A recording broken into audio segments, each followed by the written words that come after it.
So that's a really good point to sort of move on to Zahed, who's been looking at this from a global perspective. And I'm aware you've done quite a bit of research on the internet and Islamophobia. Can you tell us a bit about your research?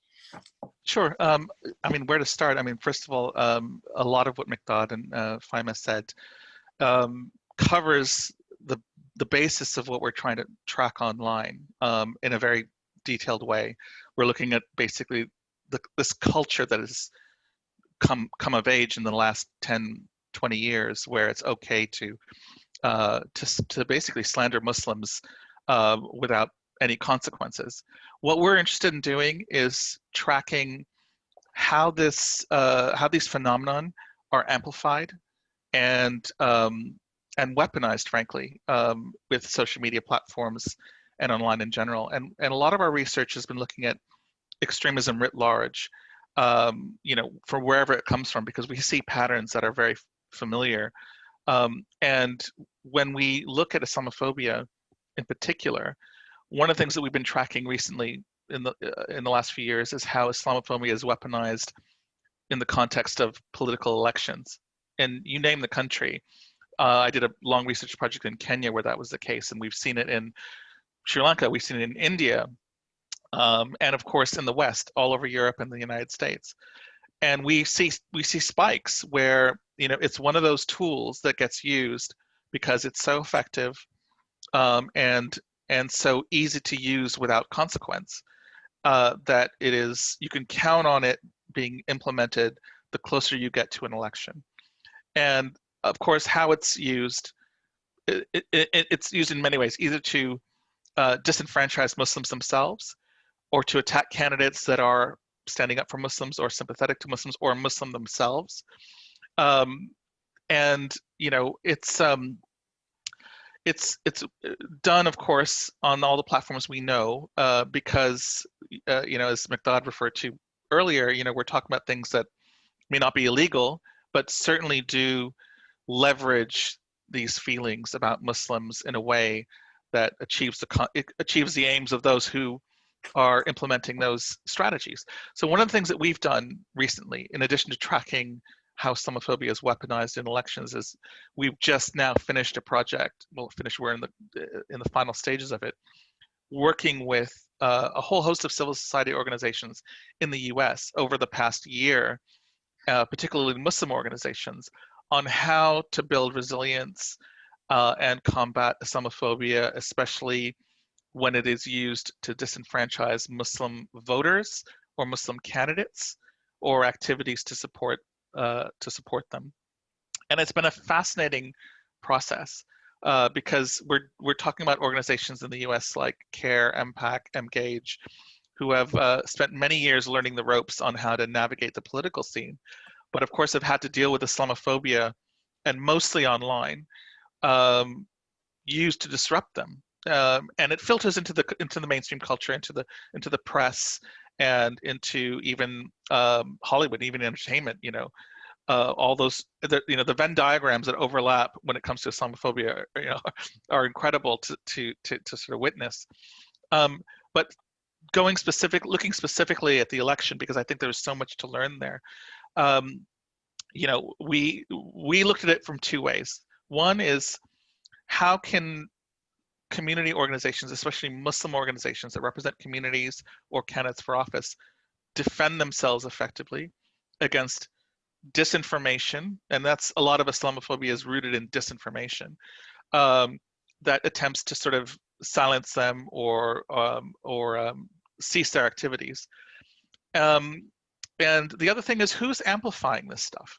A lot of the research that we've done shows that, there is authentic behavior and inauthentic behavior. Inauthentic behavior, of course, is when you have a state or non-state actor come and look at a phenomenon, a trend that's happening online, and they choose to amplify it in ways that are often hard to detect. And we saw evidence of this, for example, in the 2016 election, when state actors like Russia would get involved in the US election, or even here in the UK with Brexit. There was a case, for example, in 2016 where, Russian trolls, artificially pitted a a Muslim organization and a far right organization to get their followers to meet online on the ground and actually, confront each other. I mean, it's really insidious how a player that's relatively anonymous can use Islamophobia to stir up conflict.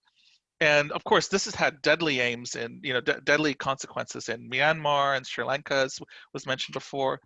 And earlier this year, when COVID-19 came on the scene, we saw a really concerted effort. We have a report on this, on how the coronavirus was, there was a move to blame Muslims for the spread of coronavirus, the corona jihad phenomenon.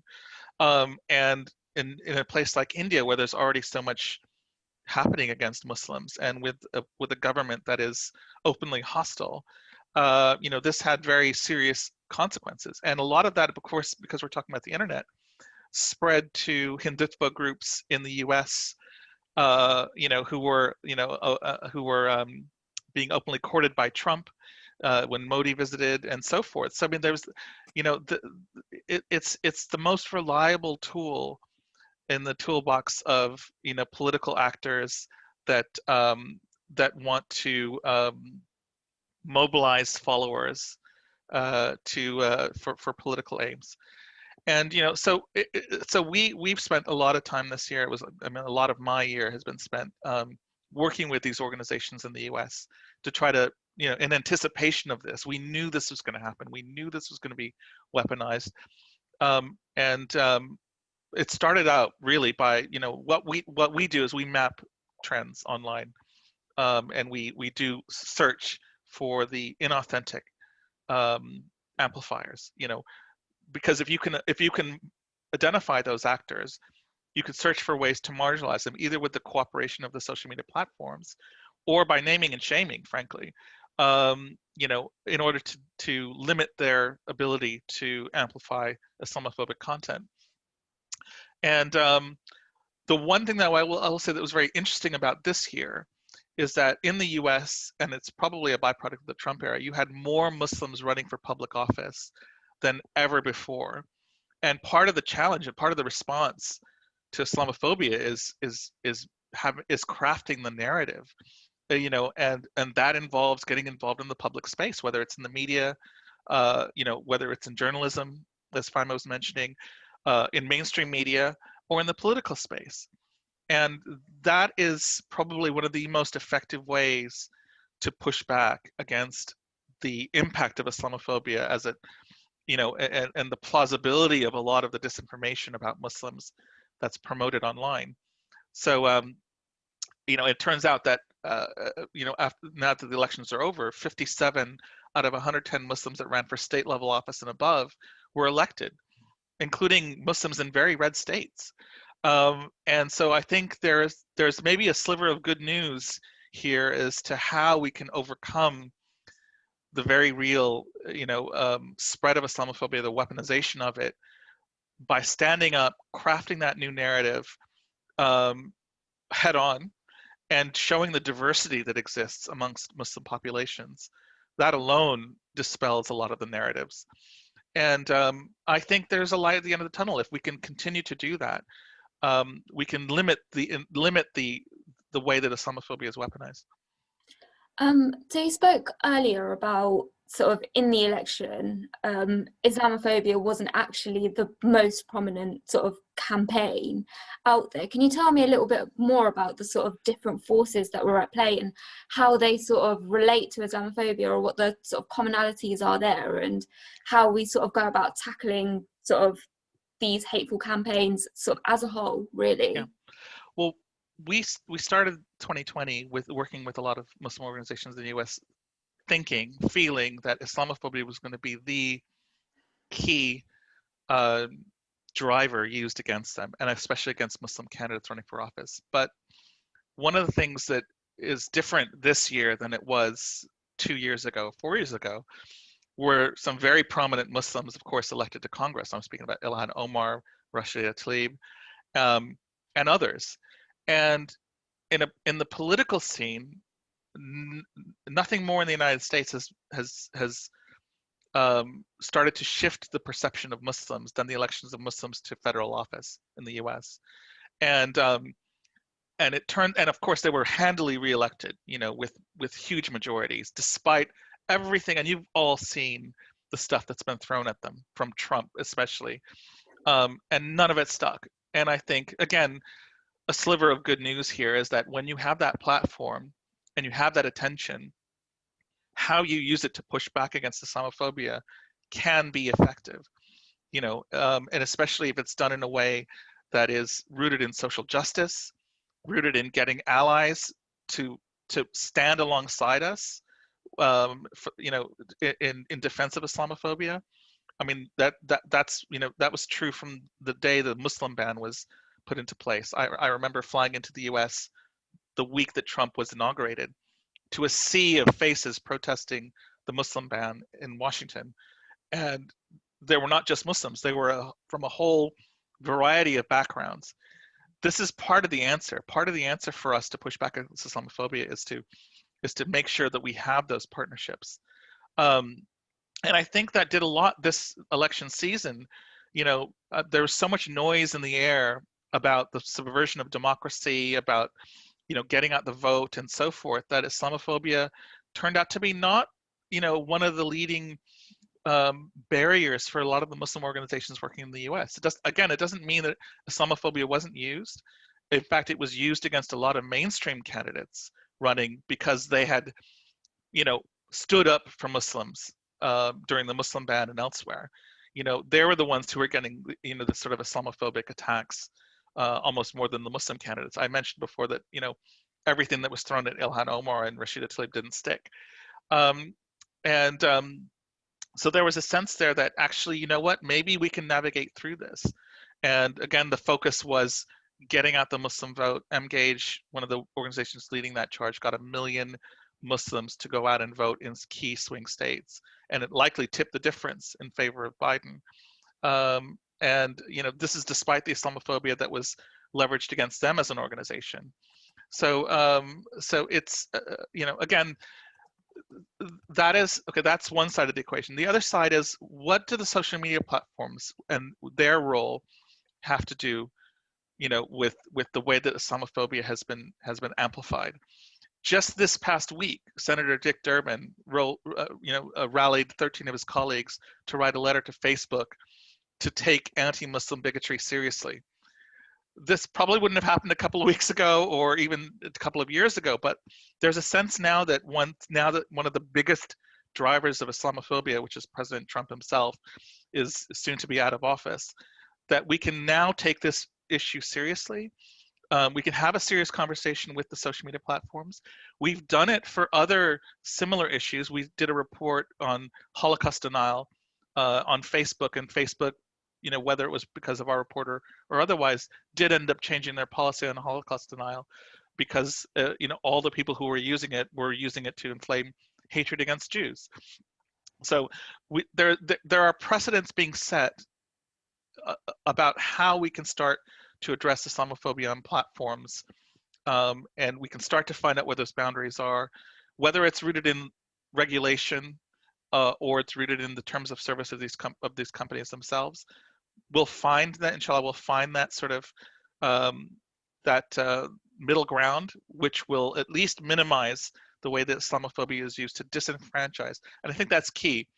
We're not talking about just insulting people. We're talking about disenfranchising, harming communities. Those are real measurable things, and we can, and things like what Miqdaad is doing, building the case for that, building the evidence base for that, is a real key part of the solution. And that's what we're trying to do from an online perspective, showing how things that are amplified and weaponized without being mitigated cause real harm.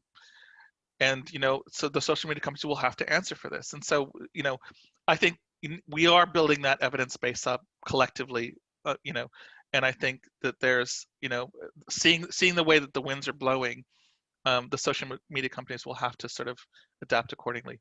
I wanted to bring Zahed in on this question as well, but I also sort of want to put this other question that's come into you from an anonymous attendee. So firstly, they say thank you for a really interesting discussion and the work you're all doing in this area. I think you're all great as well. So they say, Zahed, you spoke about crafting the narrative through media appearances. What balance should be struck in this narrative crafting media work between talking about the extent of Islamophobia versus celebrating the success of integration, celebrating the diversity and nuances of Muslim communities, or other positive messaging? So if you could talk about sort of social media first and then sort of come on to this. So much of the answer to this question has to do with what's done in public and what's done in private. And I think we tend to, in the past, we've tended to focus a lot on a public reaction, which is fine. And I think we need to invest more in what we can do in private. And by that, I mean, as has been referenced earlier, being at the table where decisions are made. I mentioned Senator Dick Durbin writing this letter and getting his colleagues to sort of join in, talk about anti-Muslim bigotry. His chief of staff is a Muslim. I mean, like, you know, I mean, I meant there was a question about the Biden administration, what they'll do. Engage, which is the organization that was leading the Million Muslim Vote campaign,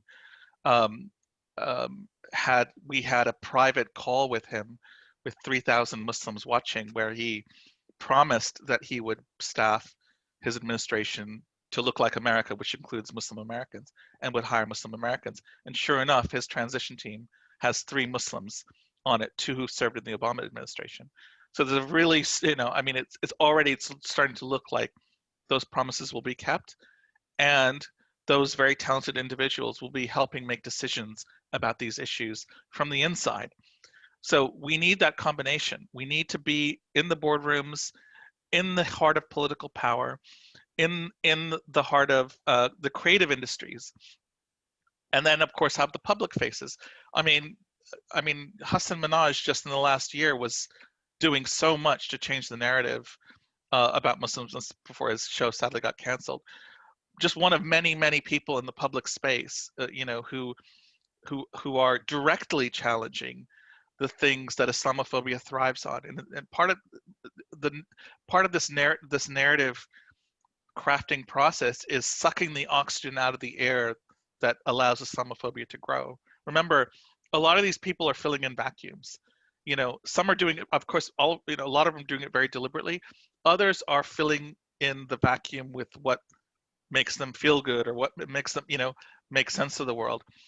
And it's hard, but the more that we can fill in those spaces with voices that are showing the true face of Muslim communities in all their diversity around the world, the better chance that we have of limiting the impact of Islamophobia. It'll always be there, but mitigating it and in a multilateral way is really the way we have to look at this. And there's a part that every different sector and every different person with different talents can do to actually, you know, to be that 1,000 points of light to limit the impact of Islamophobia. Just wanted to move on because we've got about 6 minutes left. There's a lot of interest in the Q&A about the US election. So Majid asks, in your opinion, did unchecked hate speech and Islamophobia on online platforms contribute to Donald Trump's election and increased vote in 2020? He also says, I'm a big fan of all of you and thanks for all you do to tackle Islamophobia. So I'll start with you, Zahed, and then we can go to Miqdaad on that one. Yeah, definitely. I mean, look, I mean, in 2016, you know, one of the biggest shocking things that Trump did was to announce a ban on all Muslims entering the country. And, you know, part of it was the shock of it. But then he really went and tried to do it, you know, and did it for you know, for many countries. And it's hard to measure quantitatively what factored into his election and how much Islamophobia was a part of it. But anecdotally, I think it's very clear that it was a huge part of it. And it's not just the Muslim ban, but everything that he has done regarding Ilhan Omar or just, you know, Islamophobia in general throughout his 4 years as president. So I think unquestionably it worked, and again, the reason he did it is it worked in the past. It worked on a smaller scales in the past. We had just never seen a presidential candidate do it. I've had one more question from Tahmid, who asks, how do you reckon Biden's presidency will be for Muslims, or will it be the same old? I think, Zahed, you answered that before, but I wanted to sort of ask that, but along with it, the sort of parallel question about representation. So obviously here in the UK, we've had a lot of or a bit of Muslim representation in Parliament, in the media, on TV, with the likes of Sajid Javid, the likes of Sadiq Khan, and so on. How do you think, as well as sort of Biden's presidency, how do you think sort of having Muslims in positions of power, or people who are sympathetic to the sort of positionality of Muslims and to the role of Islamophobia, how much do you think that actually serves to tackle these issues? Or is it sort of by the by, and when the person's gone, the motive's gone? I'll start with you, Zahed. Yeah, I think it's important not to get too starry-eyed about being at the table. We had a lot of Muslims in the Obama administration, and while that was light years better than the Trump administration, there's a lot to be critical of.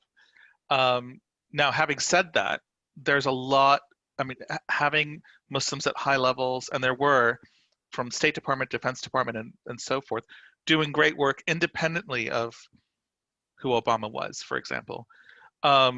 There is, so it greatly outweighs the risk of just getting absorbed into the system and getting, becoming one of the cogs that run this huge complex thing called, government. There's still, your chances may be not 100% of making positive change, but they'll certainly be 0% if you're not there. So I think, it's a good thing. It's important. Representation alone is just the first step.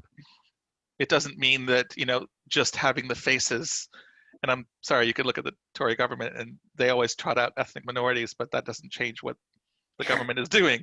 We need to make sure that the things that we care about on social justice, and again, with allies in mind, one of the things that is, Miqdaad was mentioning about Marjorie Taylor Greene, she's probably will be the most anti-Muslim member of Congress, but there's a value of having sunlight on someone like that, because she'll be surrounded by 537 other members of Congress who will have to choose to confront that. And you'll quickly see who the people are that are our allies and the people who are, who are going to not take a stand against some of the things that she does. And that's really important to know, because that evidence can be used against political candidates that are going to perpetuate Islamophobia, and we can try to get our allies to vote them out. So there is a little bit of a benefit of all this stuff coming to the surface, because we can identify where it's coming from, who's supporting it, who's promoting it, and crafting a strategy to conquer it.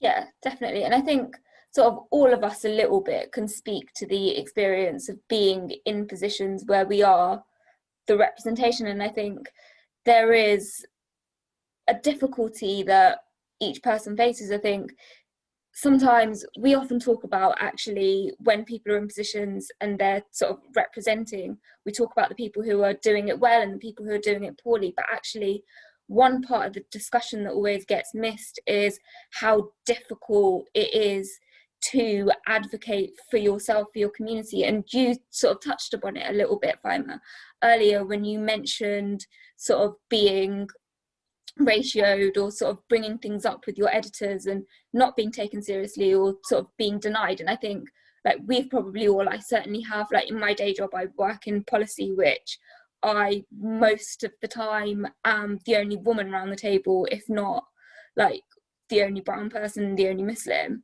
And so I think we've got to also recognise that representation is difficult, but it's difficult for us, the representees, as well. I've been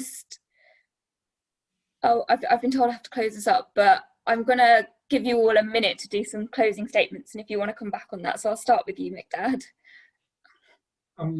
Thank you. I think that when we talk about a lot of the racism and the Islamophobia that we all face and that is prevalent within our society, we have only touched on the surface of its scale. It's what we've talked a lot about here is part of the issue in terms of its prevalence in the media and online. We also have to recognize how it manifests within the structures across society, whether it's in politics, which we've talked a little bit about, but also in public life. You know, as a Muslim, it's harder to get insurance. You pay £1,000 more if your name is Muhammad. You're less likely to get a job because and lots of studies show that. If you're in many of these in criminal justice, you're more likely to be in prison. There are lots of these different areas in socioeconomic status. Muslims are half of Muslims live in the 10% most deprived areas of the UK. So there are structural issues when it comes to Islamophobia. So when we talk about how we're going to challenge it, we're talking about a major issue that won't be able to be resolved quickly, and there's a long way to go. But we have to be hopeful. There's still things that are successful, that have made indents. We've got a long way to go. We need to support those who are able to make a difference. Thank you. Faima, do you have any sort of closing thoughts or words? Not really. Other than, I guess, you know, as Muslims, I guess keep applying pressure to the very few that do represent you, journalists, politicians, whoever. You know, just because a minority is in a position of power doesn't mean they're your friend necessarily. So always keep applying pressure, keep questioning them, and always reconsider the platform that you give them, because not everyone's going to have your best interests. And if you see somewhere an area that lacks representation or people like you, then try and fill it or try and do something about it, I guess. And Zahed, you get the last word.